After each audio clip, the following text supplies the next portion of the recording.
Hello, I'm Anthony Slide.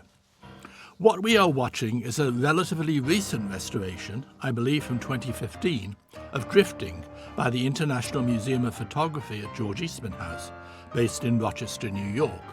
Rochester, of course, the home of Eastman Kodak. The restoration was accomplished using free prints of the film, the main source being an incomplete tinted nitrate print from the Czech Republic, with additional prints from the Hungarian Film Archive and the Russian Film Archive Gosfilmofond. Obviously, the main titles and the subtitles, or intertitles as academics love to call them, were not in English in the prints used in the restoration, and no English language printed record of such titles could be found. For the main title, an effort has been made to replicate the typography of the original film, although I, for one, miss the universal logo with which the film would have opened and which surely could easily have been lifted from another universal film of the period. There is one mistake in that the play source is credited to John Colton alone, but in reality, Drifting is based on a play by John Colton and Daisy H. Andrews. I do think a very fine job has been done in translating the subtitles from Czech into English, and these certainly read as if they were original. Many extravagantly phrased descriptions, as one contemporary critic described them. Also, I am pleased to note that the restorers were aware that the studio put its name, Universal Jewel, in the left-hand lower corner of the frame when the titles are narrative, but there is no studio name when they are dialogue titles. I'm sorry, but I do not agree that the font used for the titles matches the font that would have been used in 1923 by Universal. Looking at other 1923 Universal films, there is not a perfect match. And the Universal films from this period that I have seen use titles that are white on a greyish background, rather than a black background.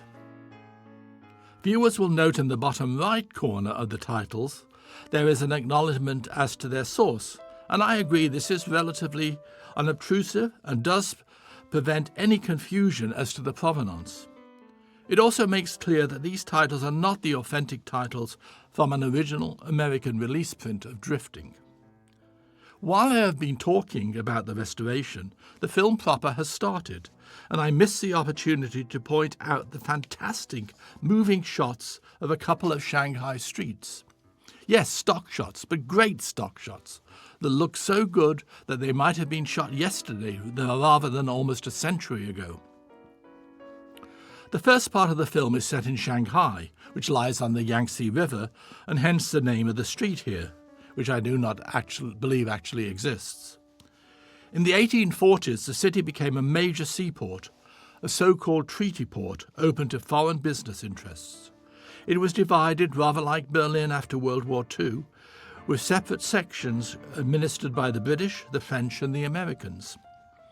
Chinese residents had their own walled city, but many preferred to live and work in one of the foreign areas of the city. Shanghai became a mecca for those wanting to live the good life, with bars, restaurants, brothels, private clubs, and of course the opportunity to smoke and enjoy opium. It was nicknamed the Paris of the East, described as a place of vice and indulgence. All, of course, was to change once the communists took over China after World War II. And it's worth noting that the Chinese Communist Party actually held its first meeting in Shanghai in 1921, 2 years prior to the release of Drifting. But here we are in the Shanghai of the 1920s, where white American women of loose morals, such as Cassie Cook, can have a good and sometimes prosperous time. One of those who trade in opium and are described later in the film as scum, the lowest form of humanity. When we are first introduced to Cassie, she is not doing too well. The latest shipment of opium from the Chinese interior has not arrived. Cassie argues with her business partner, Jules, played by Wallace Beery, sporting a very dapper and originally shaped goatee. I like the way the goatee sort of ends and then the sideburns start, when one would expect the goatee and sideburns to be one and the same. It's very modernistic, really. Cassie's main concern is Molly, for whom Cassie has feelings which are unexplained and who is addicted to opium. Cassie decides to sell off an expensive wardrobe she has just acquired and use the money to get Molly back to America. A plot twist that doesn't really amount to much and seems just about irrelevant in view of what is going to happen story-wise and where the film is going to take us and Cassie. Molly Norton is played by Edna Titchener, whose father was a newspaperman with the Los Angeles Times and the Los Angeles Examiner. This is her first film in a career that lasted only through the late 1920s. This is also the first of 4 films in which she was directed by Tod Browning. She is best known as the human spider, a giant spider with a girl's head, in The Show, and the Bat Girl in London After Midnight. She died in Los Angeles in November 1965 at the age of 64. Molly's reason for being part of the story is quite unclear, as after this point, apart from one brief later scene, she just disappears. The viewer doesn't know if she lives or dies, or if she is able to return to America, or for that matter, does the viewer actually care? Rose Dion, as Madame Polyvou, generally seemed to play the owner of similar establishments in Paris, but here she looks very much as if she might be the owner of what appears to be a bar/restaurant/brothel in Shanghai. She was actually born and began her film career in France, before entering American films in the mid-1910s. She worked again for Tod Browning in Freaks, a year before her career ended in 1933. She actually appeared in over 70 films, sometimes uncredited. Rose Dion died in Los Angeles in January 1939 at the age of 58.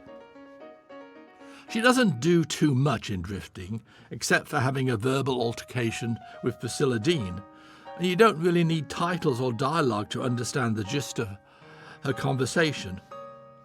She also keeps in order the cabaret girls, as they are called, a euphemism presumably for prostitutes. Rose Dion is 5th billed, while Edna Titchener, who does just about nothing except lie comatose in a bed, is 6th billed.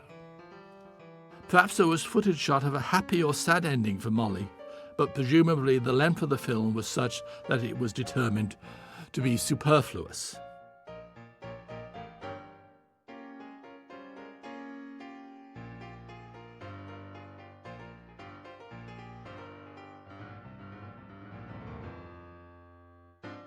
The 2 women are well matched in this argument. A subtitle is significant in that it makes clear that Cassie is not a prostitute. If she does make money, it is not from selling her body, and strictly from a need to ship Molly back to America.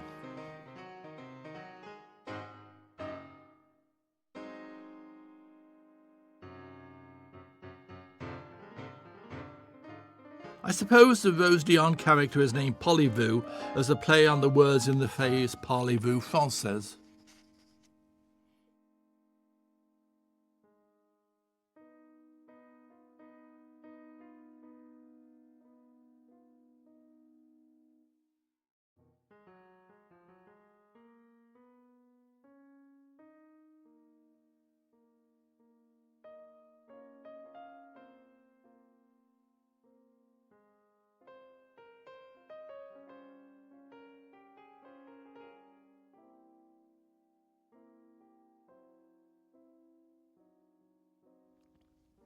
Here also we are told that Cassie desires to return to her homeland, suggesting perhaps that the opium trade is not for her, just a means to an end.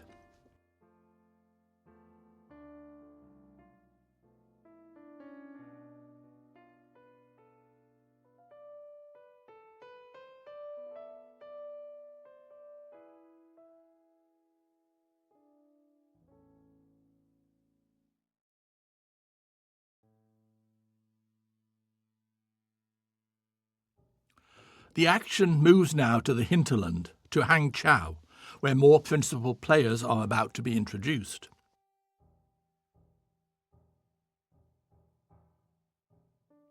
Also at this point, I would like to acknowledge the work of the art director, who has done a stunning job with his Chinese-styled interiors and exteriors. although some of the latter are obviously standing sets on the Universal lot. I'd like to acknowledge him, but I cannot because he is uncredited. I am guessing he might be British-born Charles D. Hall, who was under contract to Universal in the 1920s and 1930s, and responsible for such Universal classics as The Phantom of the Opera, All Quiet on the Western Front, Dracula, and Frankenstein.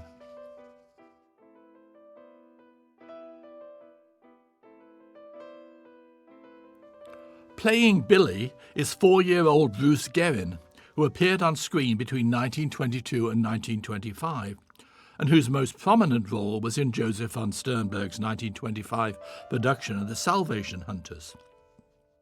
It was Guerin's penultimate film. His father, Paul Guerin, worked for Mack Sennett, and when Sennett opened his new studio in what became Studio City in 1927, a street was named after him. I live in Studio City, although I have yet to have a street named after me. Guerin Street is 1 block long and runs alongside what were the Mack Sennett studios and are now the CBS television studios. I assure you it is not worth a pilgrimage.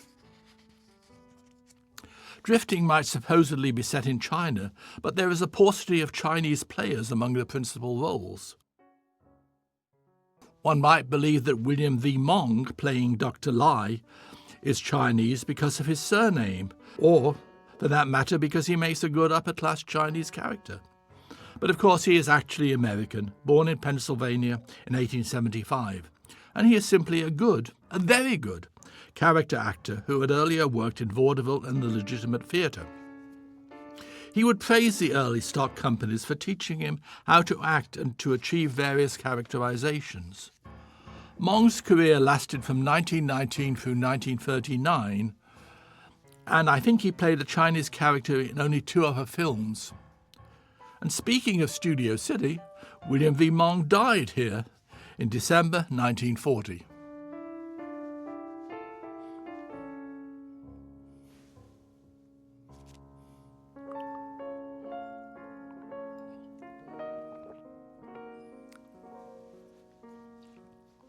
And now we have what is perhaps the principal reason for interest today in drifting.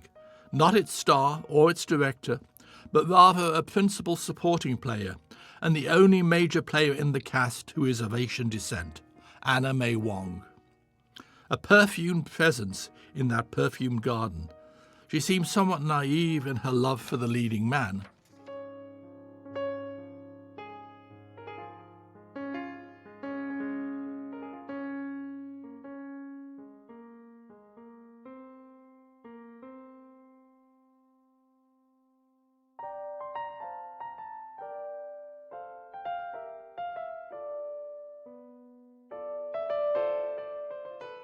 That leading man appears in the unlikely form of Matt Moore. He is strong and burly, and he has the look of an Irishman about him, as he would, being born in County Meath. One of the Moore brothers, who also included Tom and Owen, and all of whom enjoyed substantial Hollywood careers. He was a busy actor from 1912 through 1958, appearing in more than 200 films, and he worked with Todd Browning in White Tiger and the silent version of The Unholy Three. He was also, of course, leading man to Priscilla Dean in White Tiger, released the same year as Drifting. And now we meet the last of the leading players, J. Farrell MacDonald, perfectly cast as Matt Moore's sidekick.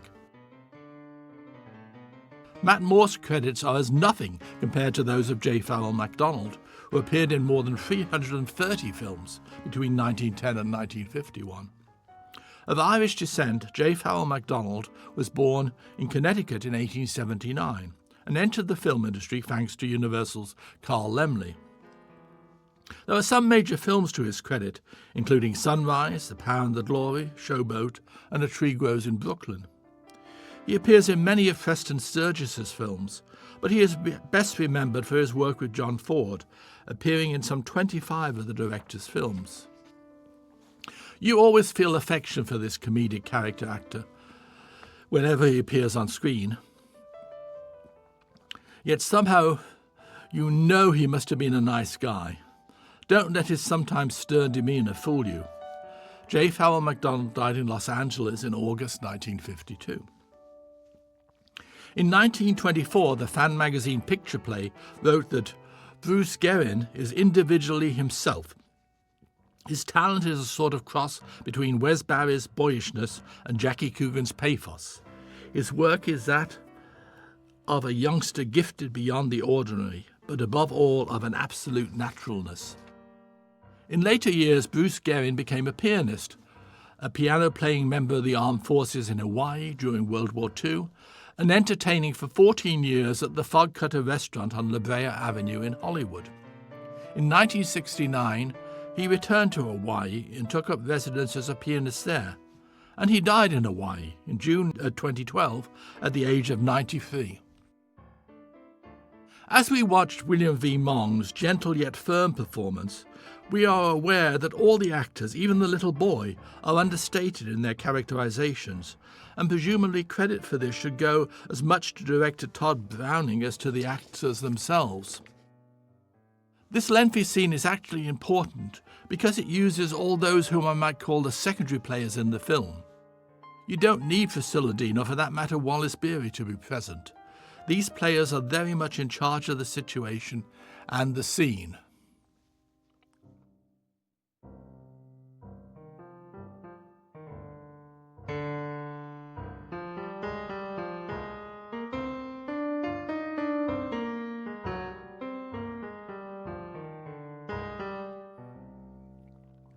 And my praise encompasses Anna May Wong. There is such dignity in an Anna May Wong performance, a simplicity that captures the essence of the character but never descends to cheap melodrama, as might so easily happen in playing ethnic Chinese roles. Anna May Wong, of course, is third-generation Chinese-American and was born in Santa Monica, California. She is still a teenager here, having been born in 1905. The first two-colour Technicolor film, The Toll of the Sea from 1922, was not Anna May Wong's first film, but it did provide her with her first substantial and starring role. In all probability, she had first worked with Todd Browning and Priscilla Dean in 1920 in Outside the Law. While Anna May Wong may be considered the first Chinese-American film star in Hollywood, she was not the first Asian screen star. That honour goes to Seso Hayakawa and to his wife Tsura Aoki, both from Japan and both active from the mid-1910s onwards.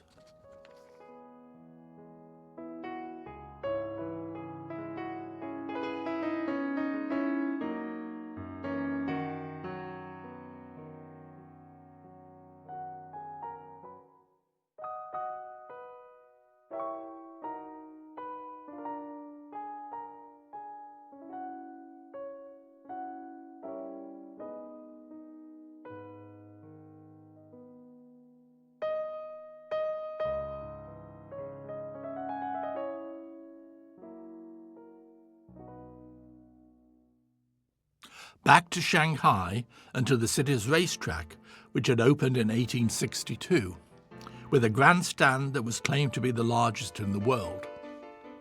With the establishment of the Communist Authority after World War II, the racetrack came to represent a symbol of colonialism, and it was attacked as little more than a gambling den. The Communists took over Shanghai in 1949, and the racetrack was doomed. It became what it remains through today, the People's Park.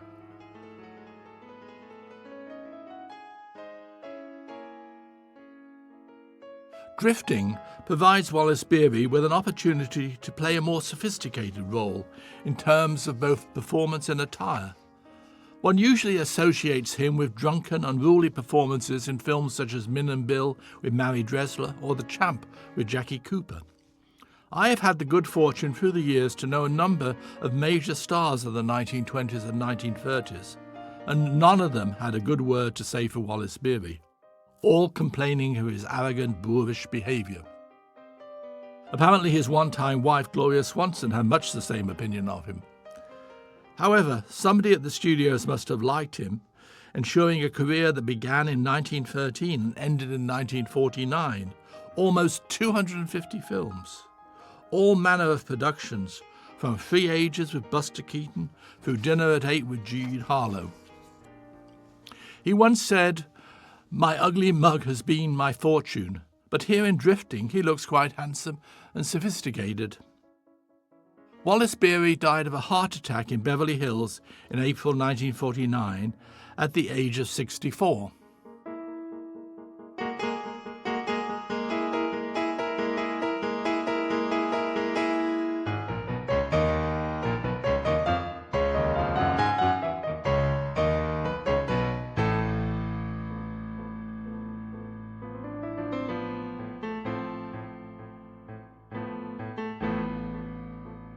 The law here seems to be represented by the Keystone Cops, or their Chinese equivalent.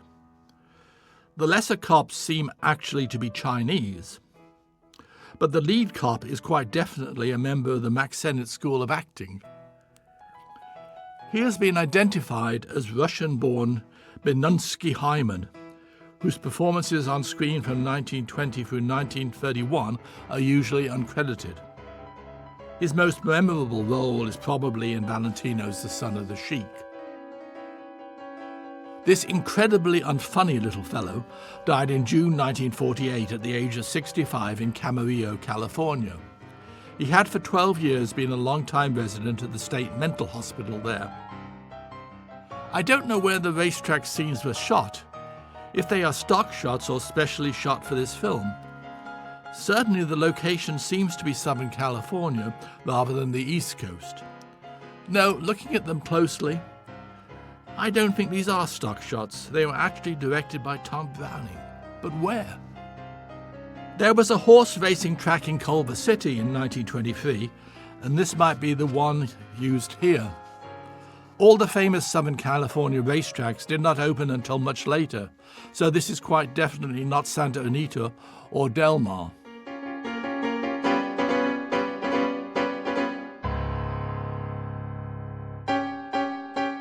A presumably humorous subtitle.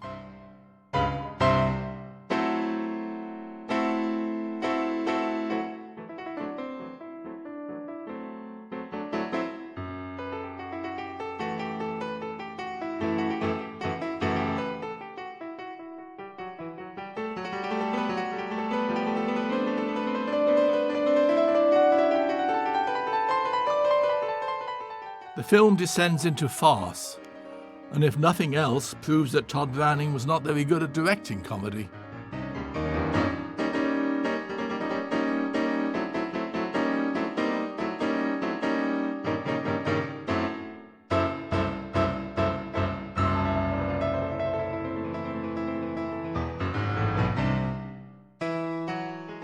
Another funny subtitle, just in case the audience missed the earlier one. In a way, it is offensive to ridicule a foreign language, a language, of course, that you do not understand.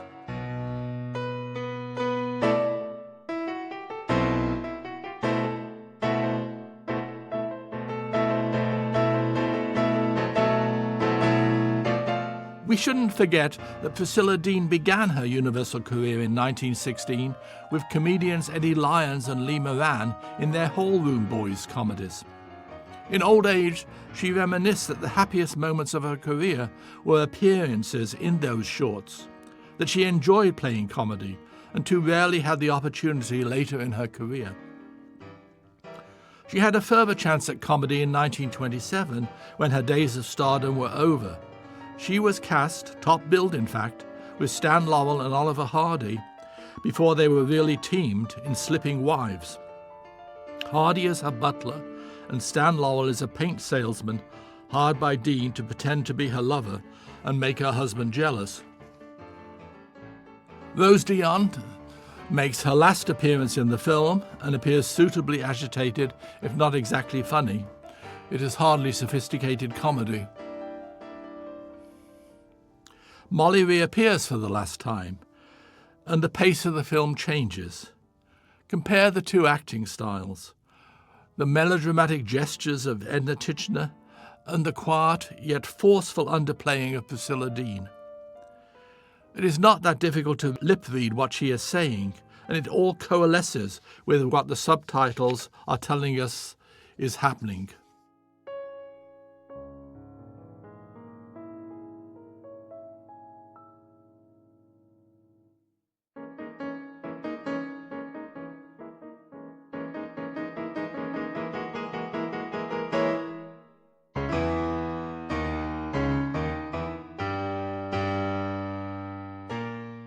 Wallace Beery returns, and we learn he also has lost all his money.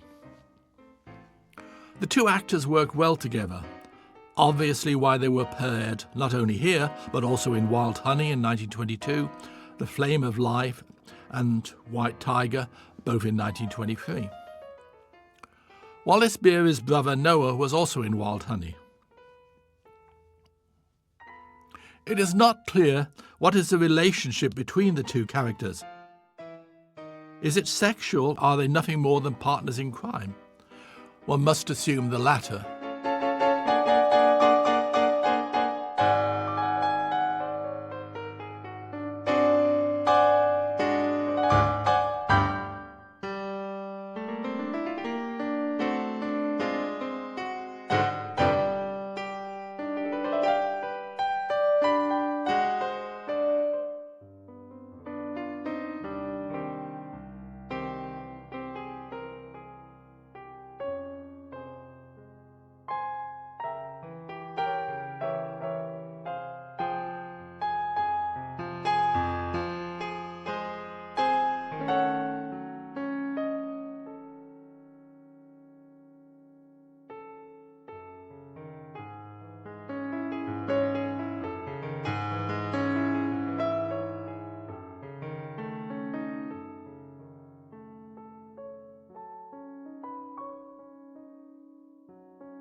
Cassie may not necessarily be taking Molly back to the United States, but she is definitely taking her out of the film.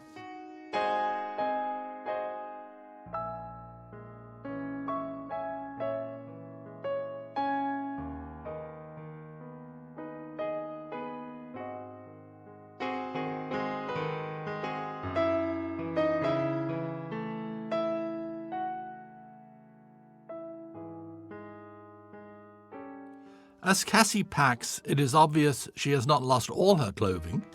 I suppose the implication was that she had just disposed only of the new wardrobe she had acquired. Despite the couple's lack of funds, they have no problem in getting to Hang Chow. As the trade paper Motion Picture News so charmingly suggested, this is, quote, a feat which can only be explained by the supposition that it must be dead easy to beat one's way and bluff railroad conductors in Chinkland, unquote.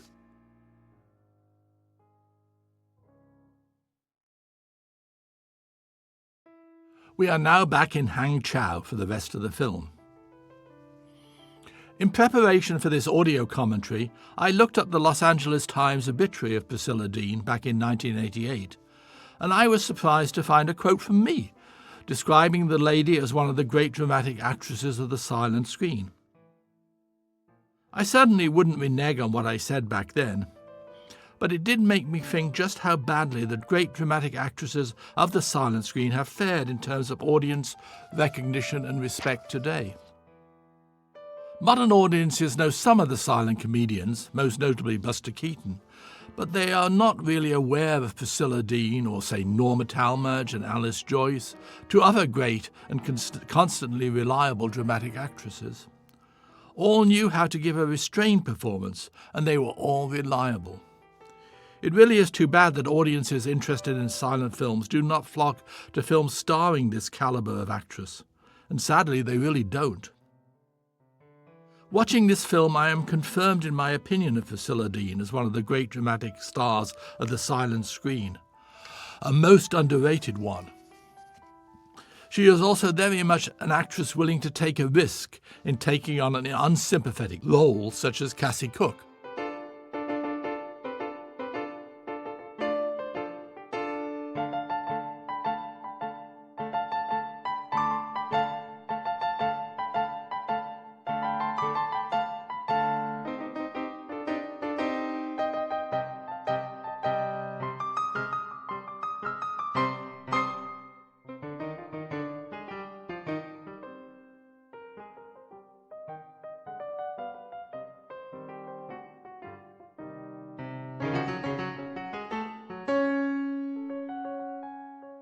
Molly may have been dumped from the film, but these tiresome children are not going anywhere. What purpose they serve is totally unclear. I suppose they help us to understand Cassie's character in a way. Consider the manner in which she yells at the kids. No sign of any motherly instinct here. It is not the type of role which popularizes an actress, commented in the moving picture world. Similarly, Motion Picture News commented, quote, "The story presents the star in a most unfavourable light, and she is an ill-tempered, cold-blooded crook, an opium smuggler," unquote.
The transformation from Cassie Cook to Lucille Preston, novelist in search of atmosphere for her latest work, means no significant change in Priscilla Dean's character. Priscilla Dean was born in New York in 1896 to an acting mother who was determined her daughter should become a major star. As early as 4 years old, Priscilla Dean was playing child roles, most notably one of the children in Joseph Jefferson's Rip Van Winkle. As early as 1912, she worked at a number of New York film studios, including American Biograph and Edison. Her big break came in 1916 when she was hired by a Buick dealer to drive his car in a beauty pageant sponsored by various car dealers. When a breeze blew off her hat and she leapt out of the car in pursuit, she won the adulation of the crowd and she was crowned beauty queen.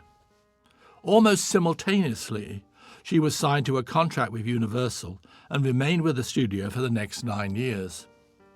When the studio's top dramatic star Dorothy Phillips left Universal, the company sought out a new dramatic star and found one in Priscilla Dean, who appeared for director Lois Weber in a couple of films and also starred in a 1917 serial, The Grey Ghost. In 1918, she first worked for Todd Browning in Witch Woman, and she went on to star in 9 films which she directed, including one of her favourite films, Virgin of Stamboul, in 1920. That same year, she married her leading man, Wheeler Oakman. The following year, her husband and she, along with Lon Chaney, starred in Outside the Law. Drifting is the first Priscilla Dean in the 1923-1924 season, and it was completed in April 1923. The role of Cassie Cook must have appealed to Dean in that the character is a complex one, and in theory at least, should have provided the actress with the opportunity to portray a variety of moods. Unfortunately, as one contemporary critic noted, the action does not really provide for this, relying more on a subtitle to denote a transition in mood rather than Priscilla Dean herself. The actress did apparently insist that the source material be toned down and her character no longer be presented as a loose woman, with her immorality limited to her involvement in the opium trade and not in anything of a sexual nature. It may also be that the Hayes office had some censorship issues with the character of Cassie. As the fan magazine Screenland commented, Cassie Cook was a lady of moral versatility in the original stage play, but here she is a little virgin who engages in the opium trade. At least we guessed it was opium. The subtitles referred to the stuff as if most of the time being as reticent as a bootlegger discussing his stock over the telephone. Actually, one has to wonder why Universal bothered to purchase the rights to the play at all. As I mentioned at the beginning, Drifting was written by John Colton and Daisy H. Andrews and opened at New York's Playhouse Theatre on January 2nd, 1922, running for 63 performances. It was produced by William H. Brady and starred his daughter Alice Brady as Cassie Cook. Alice Brady, of course, went on to be a popular character actress on screen in the 1930s and later. The leading man was Robert Warwick, who also enjoyed a film career. And doubling a couple of minor roles is one H.D. Bogart, who went on to screen fame later as Humphrey Bogart. The play concerns the daughter of a Methodist deacon who becomes a cabaret singer and dancer in Shanghai, gets involved in a Chinese insurrection, and is rescued by a derelict American ex-soldier. The only other characters in the play, aside from Cassie Cook, who also appear in the film, are Dr. Lai, Jules Repin, Captain Jarvis, and Madame Polly Vu, the Rose Dion character. The storyline from the film was created by director Todd Browning and A.P. Younger, with titles by Gardner Bradford. And yes, I promise I will eventually talk about Todd Browning, if there is time. Before I leave Broadway, it should be mentioned that a year prior to Drifting's being produced in New York, John Colton wrote Rain, based on the Somerset Maugham novella. Again, he was assisted by a female writer, Clemence Randolph, and like Daisy H. Andrews on Drifting, this is her only Broadway credit. John Colton returned to a Chinese theme in 1926 with his play The Shanghai Gesture. Both it and Rain were adapted later for the screen. John Colton, who is identified today as a gay man, also wrote a number of screenplays, most notably Gunga Din, and his unproduced play Under Capricorn became a 1949 Alfred Hitchcock film, 3 years after Colton's death. Universal must have regretted making Drifting, just as Priscilla Dean probably regretted starring in it. The film cost the studio in total $216,220.50, the equivalent today of $3.25 million. And the total worldwide revenue was only $282,552.17. Universal recorded a loss on its books for the film of over $60,000. During the same period, Todd Browning's Under Two Flags had cost $227,886.09, brought in a worldwide revenue of $497,026.05, and recorded a profit of $57,736.21. Browning's The White Tiger cost in total $178,254.26, brought in a worldwide profit of $251,330.21, and recorded a profit of $44,009.62. Yes, I know Universal's bookkeeping may seem a little odd in terms of its profit and loss statements, but the figures I am quoting are from the studio ledgers. I suspect studio overheads have been factored in determining profit and loss. Drifting marked the beginning of the end for Priscilla Dean's career at Universal. The contract ended in 1924, and the actress moved on to a lesser company, PDC, where she made 9 feature films. She ended her silent career with Slipping Wives, that I have already mentioned, and a handful of short subjects. The marriage to Wheeler Oakman had ended in divorce, and the actress embarked on a long and happy marriage to aviator Leslie P. Arnold. Priscilla Dean returned briefly to Hollywood in 1931 and 1932 and starred in 4 B pictures. She and her husband, now a vice president with Eastern Airlines, settled in Leonia, New Jersey. She enjoyed traveling and in 1984 was talking of making her first trip to, guess where? China. Priscilla Dean died in Leonia in December 1987 at the age of 91.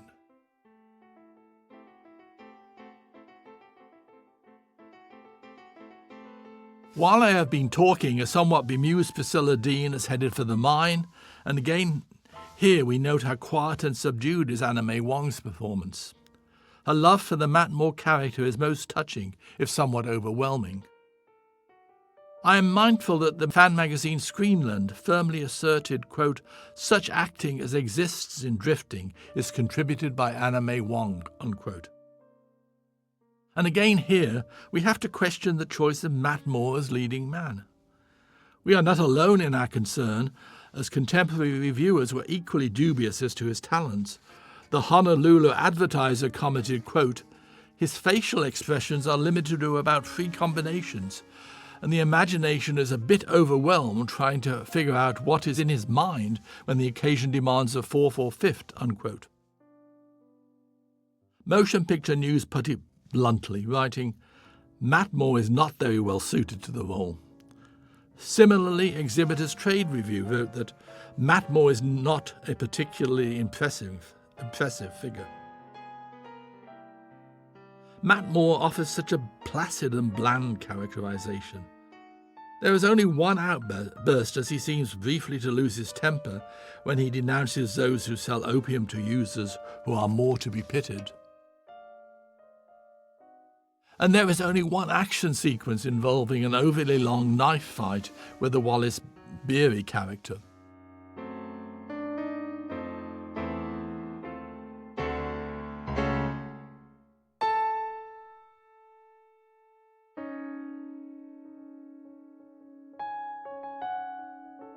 Okay, it's time to talk about Todd Browning, a major cult director of the 1920s and 1930s. Interest in whom has not diminished and remains strong.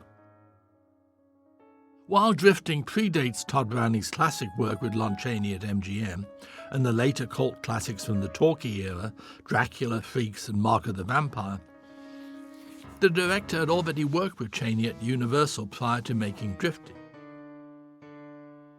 It is interesting how the careers of the two men are so intertwined. It is almost as if Chaney could not have gained stardom without Todd Browning, and that Browning was only a good director because he was directing Lon Chaney. This, of course, is really not true, but certainly an interesting supposition. Todd Browning was born in Louisville, or Lawyerville, as you might say, Kentucky, in July 1882, and close to Louisville in January 1875, D.W. Griffith was born. So it should be no surprise that the latter welcomed Browning to his company as an actor, and then in late 1916, early 1917, asked Browning to direct his first feature film, Jim Bludso, for Griffith's producing entity, Fine Arts. Prior to his film career, Browning had worked as a blackface comedian, and I suspect that endeared him somewhat to Griffith, who of course used blackface in The Birth of a Nation, and saw no reason to apologize for so doing. If any listener is interested in learning more about fine arts, I suggest you read my and the only book-length study of the company, titled The Kindergarten of the Movies. Available, I might note, as a Kindle book, but no longer published in hardcover. I hasten to add at this point that I have not appeared in blackface before any of my detractors take to social media and denounce my comment, the blackface in D.W. Griffith. I would be remiss if I did not mention the terrible event that befell Todd Browning in 1915, when a car he was driving collided with a freight train in downtown Los Angeles, killing one of his passengers, Elmer Booth, and seriously injuring the other, George Siegman. Both men were members of D.W. Griffith's stock company. Elmer Booth's sister was Margaret Booth, the legendary MGM film editor who had begun her career with D.W. Griffith. Apparently she never forgave Todd Browning for killing her brother, albeit unintentionally. One wonders at how the working relationship between Margaret Booth and Todd Browning fared at MGM. She could have made the director's life very difficult. From fine arts, Browning moved on to Metro, and then in 1918 he joined Universal. One of his first films at the studio was The Brazen Beauty, released in September of 1918 and starring Priscilla Dean. The following year he worked for the first time with Lon Chaney, playing a supporting role to Priscilla Dean in The Wicked Darling. The trio were reunited in 1920 with Outside the Law. Universal claimed that there was greater demand for Outside the Law than any other film it had produced. It was such a hit that it was reissued in 1926. Universal and Todd Browning, of course, went on to remake Outside the Law as a talkie in 1930. It was The Virgin of Stamboul, released in March 1920, which confirmed Todd Browning's position as a major director at Universal, an unparalleled expert at directing screen melodrama.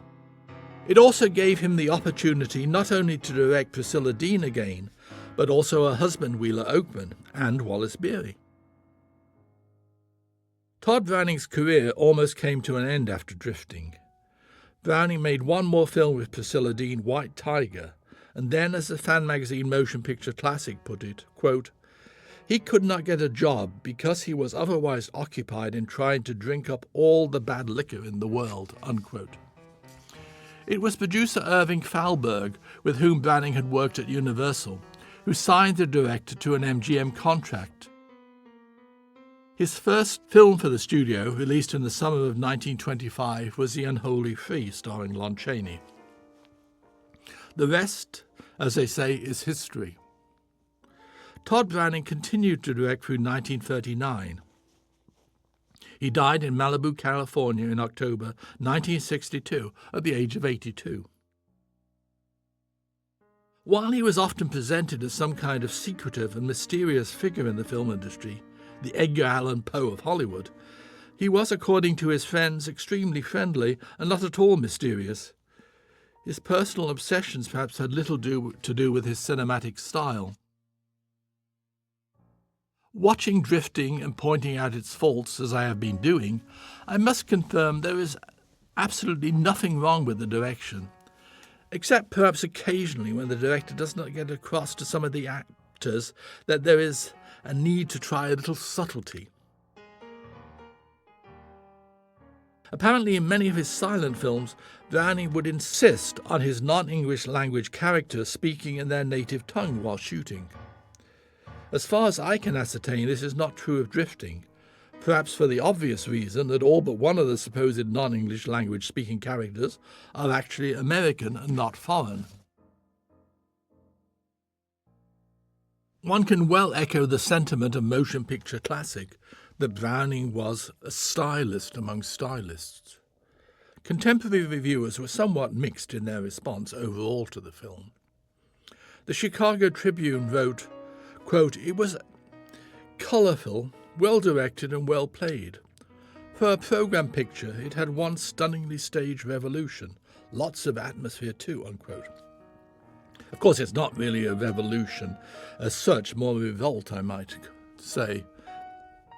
The Moving Picture World wrote, quote, "Altogether, it is an attraction that puts itself over with a splash and will go well with the melodrama fans," unquote.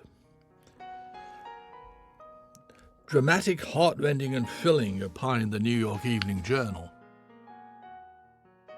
To the Dramatic Mirror, quote, "The picture as a whole is fair entertainment," unquote.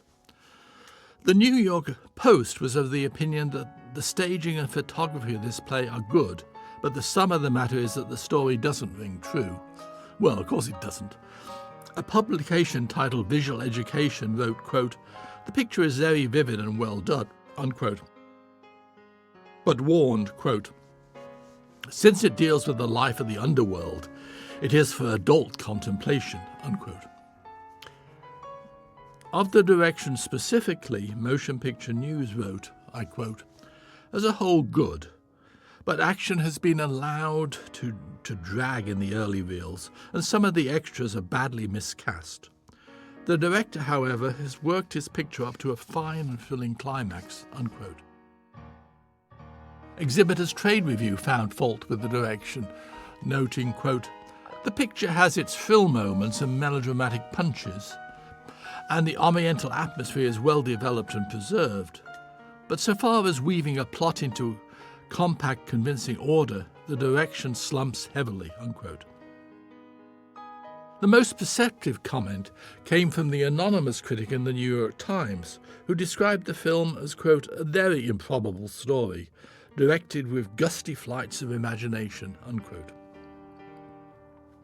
The one aspect of the production that cannot be faulted is the cinematography of William Filgew, who is little known today. In fact, he's totally unknown. Michigan-born William Filgew began his career in 1913, working for D.W. Griffith at American Biograph and the Fine Arts Company. It is unclear if he first met Todd Browning at Fine Arts. Like Browning, Filgew moved from Fine Arts to Metro and then to Universal. He seems first to have worked with Todd Browning at Universal in 1919, filming Bonnie Lassie. Filgew worked again with Browning on The Virgin of Stamboul and Outside the Law in 1920. No Woman Knows in 1921, The Wise Kid and Under Two Flags in 1922, and The Day of Faith and White Tiger in 1923. He stayed on at Universal through 1924 and ended his career in 1927. I don't know why. William Filgew died in Los Angeles at the age of 53 in July 1943. In view of the number of exterior scenes in Drifting, it is interesting that when in 1917 William Filgew was asked what was the greatest difficulty in filming, he responded, "The insecurity of the tripod in the making of outdoor scenes. The tripod must be nursed like a contrary child. It must be firmly set." For Drifting, Filgew has the tripod very firmly set. But as one writer has observed, the cinematographer saw his work as a mechanical problem, not an artistic one. Perhaps why his career ended with the silent era.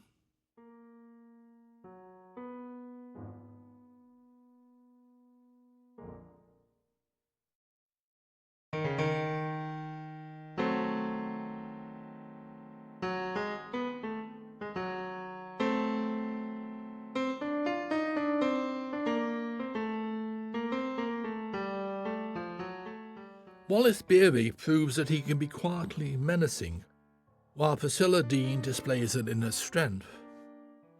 An unscrupulous man and a strong woman. If nothing else, this scene would seem to confirm that there was nothing sexual between the two characters.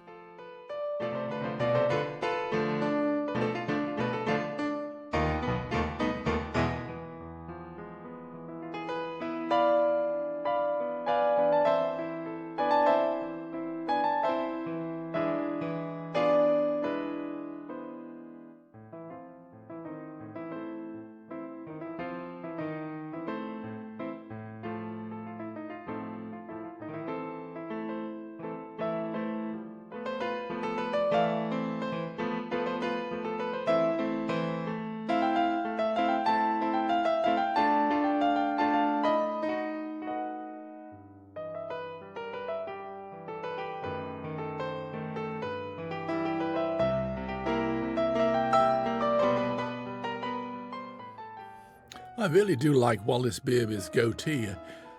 If enough audience members could be persuaded to see this film today, we might introduce a new trend in hairstyling.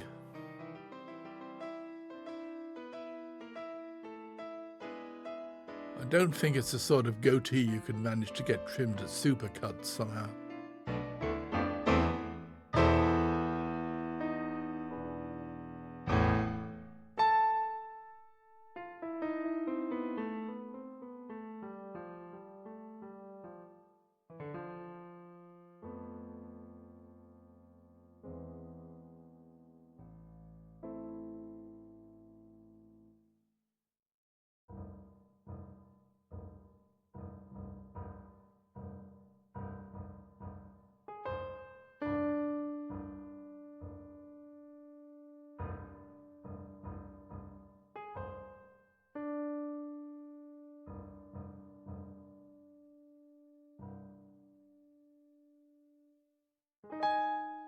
This scene inside the temple is very mindful of the manner in which drifting might have been promoted at its initial release.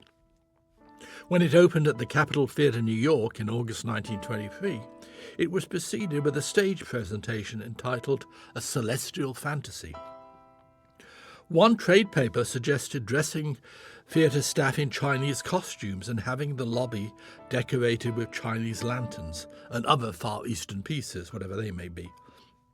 Quote, a prologue dealing with a dope house interior and a soloist singing an appropriate song would be a colourful bit, unquote.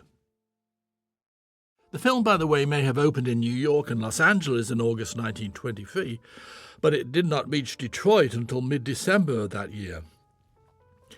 In fact, most places in the United States did not begin showing drifting until October or November.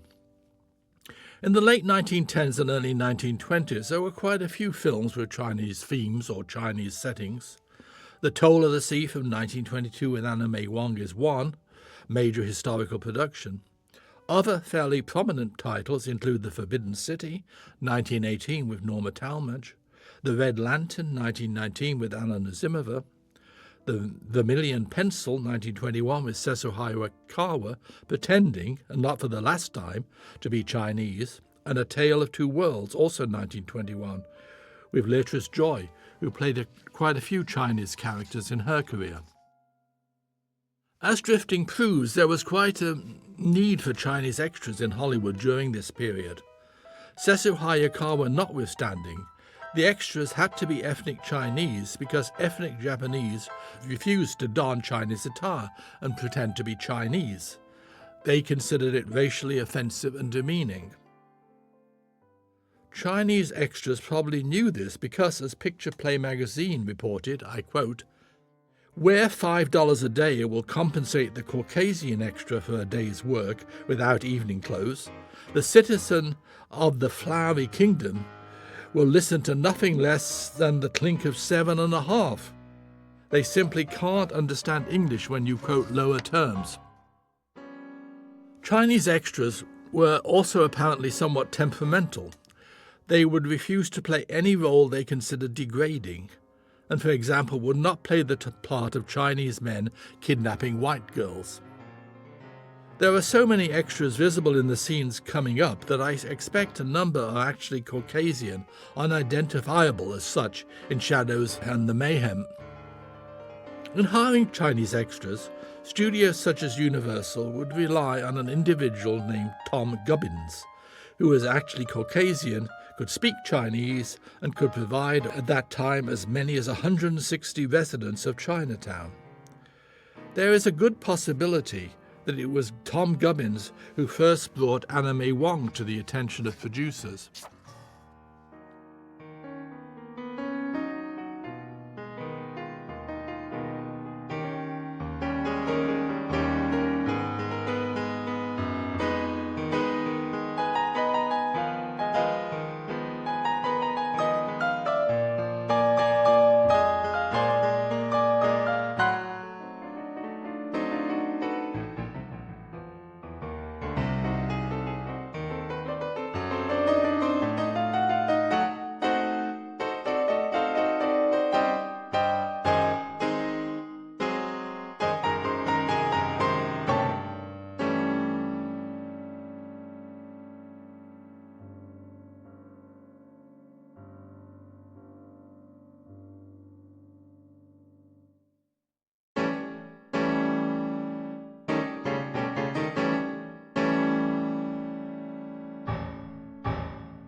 The acting by all is understated, but note how particularly good is William V. Mong as Dr. Lai.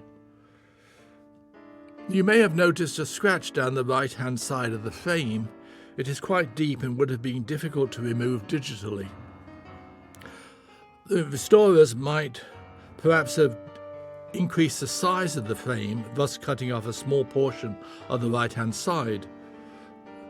But then, and quite rightly, they might have been accused of interfering with the integrity of the film. It's a hard call, really, to make. And does it really make that much difference? Do you really care that much about it?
Who could resist such a plea from Anna May Wong?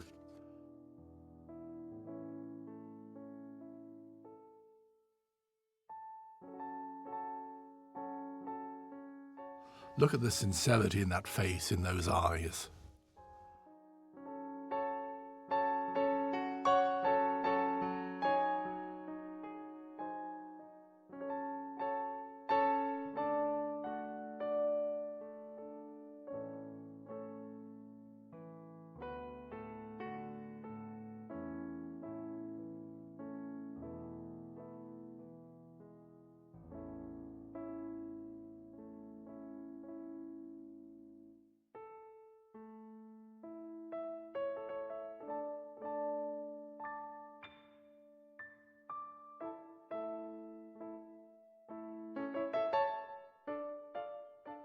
A little humour to relieve the oppressive drama of the situation?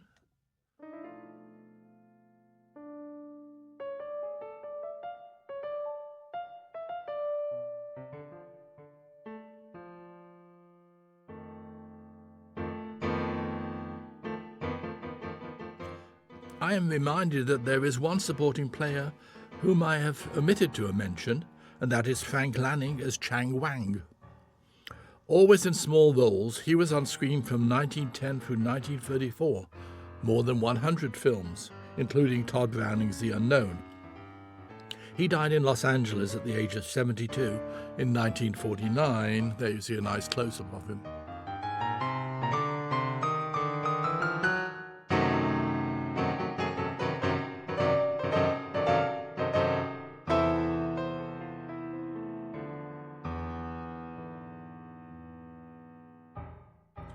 A nice shot of the Universal backlot in undeveloped state. Interesting to compare the backlot then to the backlot as it looks today while taking a Universal Studios tour.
Cassie is still with Jules Repin and seems very dismissive of her love for Jarvis.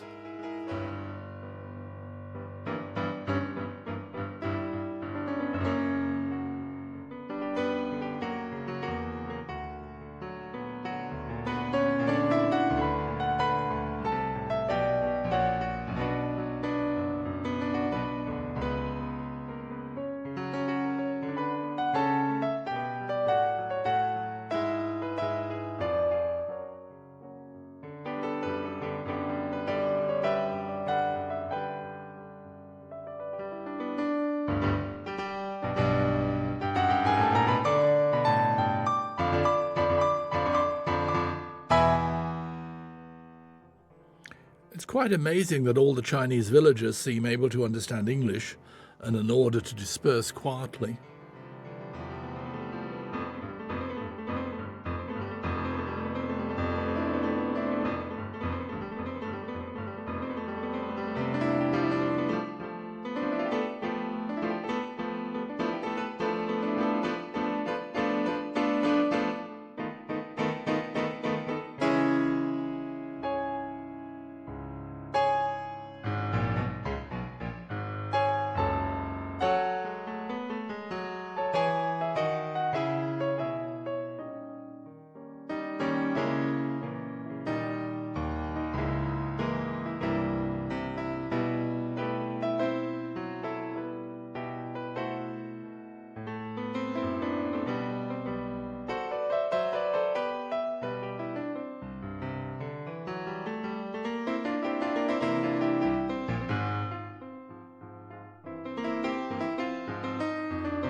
The scenes we are watching are presumably shot day for night and very reliant upon tints for effect.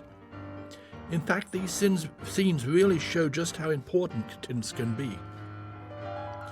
Can you imagine this footage having the same impact if it was simply black and white? The grouping of the characters also is as important as the action. Chaos and colour, as one commentator had it, all highly stimulating.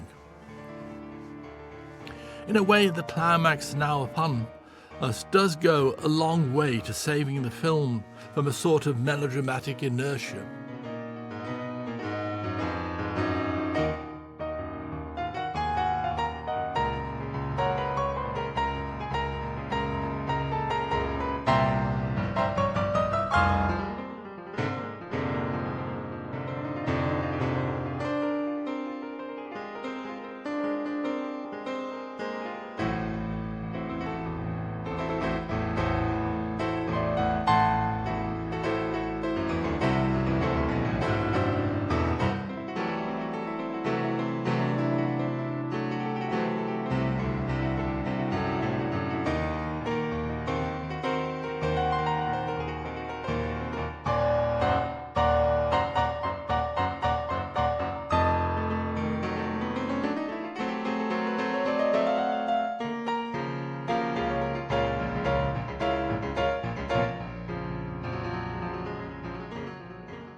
Bobby leaves his house, and this raises the question of what has happened to his missionary parents. Another strange disappearance, just like that of Molly. This film really does have a lot of loose ends that are never explained or come to any logical conclusion. Interesting also the way that just a simple red tint can give the suggestion of a fire. Little smoke, a red tint, and you know the place is on fire.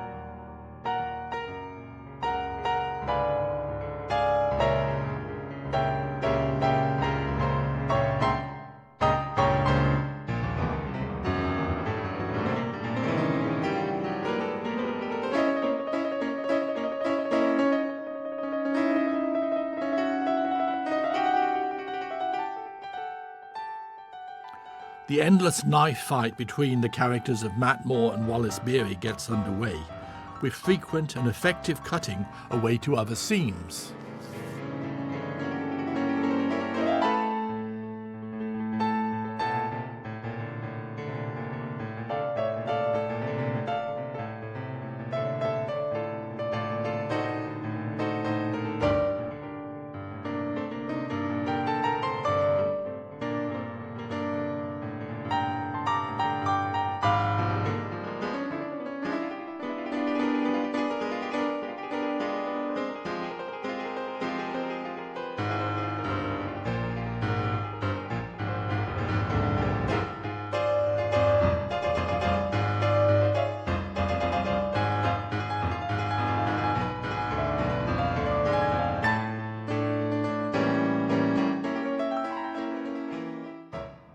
Including, of course, a cut to Priscilla Dean showing she can use a gun. At this point, one is not fully aware as to whether she is still working with the Wallace Beery character or whether she is now demonstrating her loyalty to the law as represented by the Matt Moore character. We do know, of course, that no matter the action, Priscilla Dean's hair remains perfectly coiffed. A new level of inadvertent humour is provided with the arrival of little Billy and his pet goose. Couldn't the kid have had a cat or a dog like any normal child? And what has happened to his missionary parents, I ask again? Apparently pet geese were all the rage in the mid-1920s. There's actually a photograph surviving showing actress Fay Wray of King Kong fame posing with her pet goose.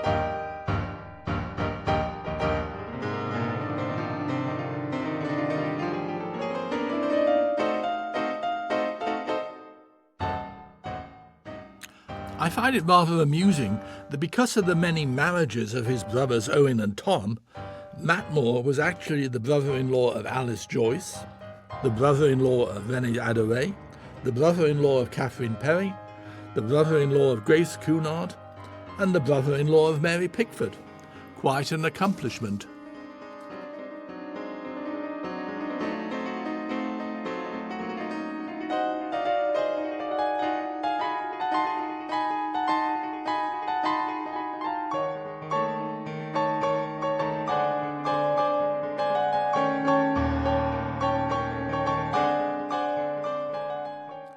Nobody can accuse Priscilla Dean or the director of caring too much about audience empathy with her character, as she literally fights with little Billy to get his clinging hands away from her neck.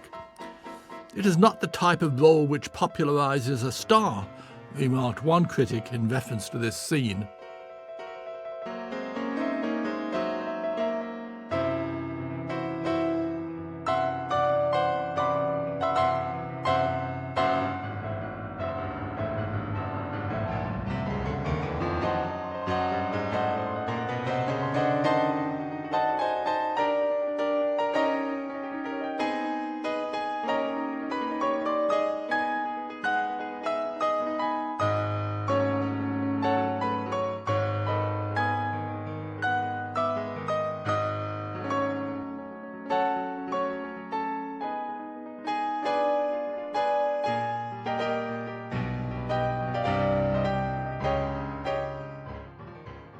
A change of heart, a sudden transformation, as Cassie Cook feels remorse and starts to fiendishly chop up and destroy the opium.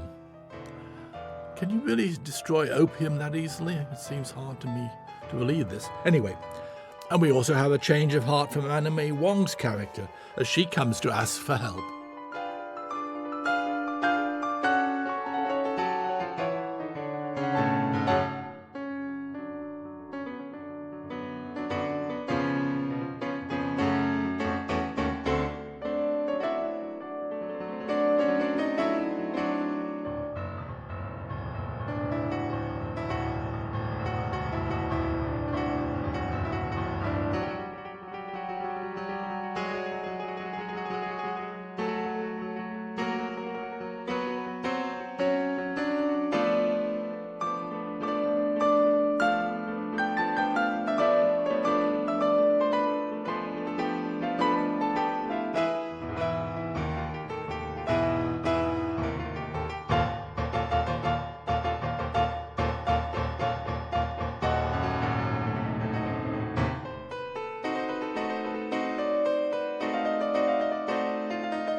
The Chinese cavalry arrives, just in time to save at least some of Universal's standing sets from destruction.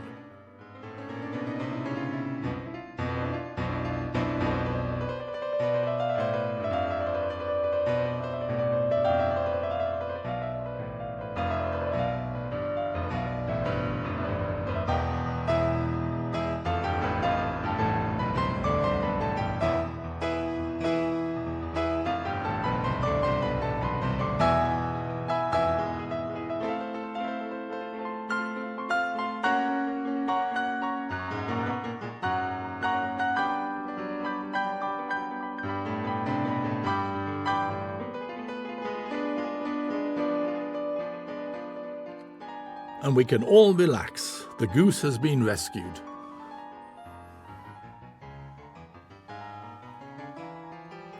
The most sickening moment in the film. A horse is forced to climb up a bank of steep steps and then forced to jump off the ledge to its death below. I only hope the rider was severely injured, and any respect I might have had for director Todd Browning is wiped out.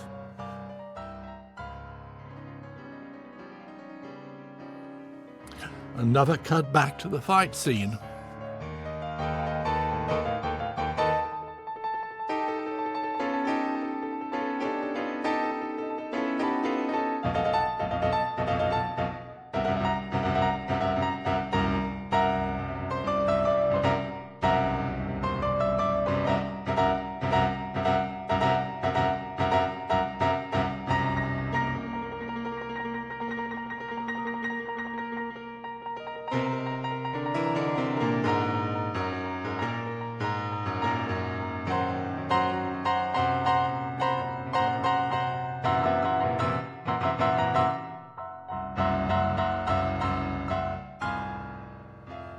Anna May Wong shoots and tells Matt Moore what Priscilla Dean has done with the opium. She sacrifices her love. And does she also sacrifice herself? Is she dead or not? And if she is dead, how did she die? Of course, she should be dead, in that Anna May Wong always seemed to die at the end of her films. No Caucasian embrace for her.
The J. Fowell MacDonald character arrives on the scene.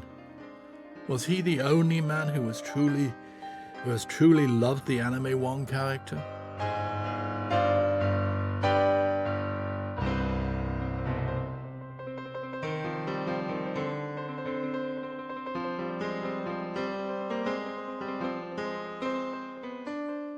A very pretentious title, if I might say so.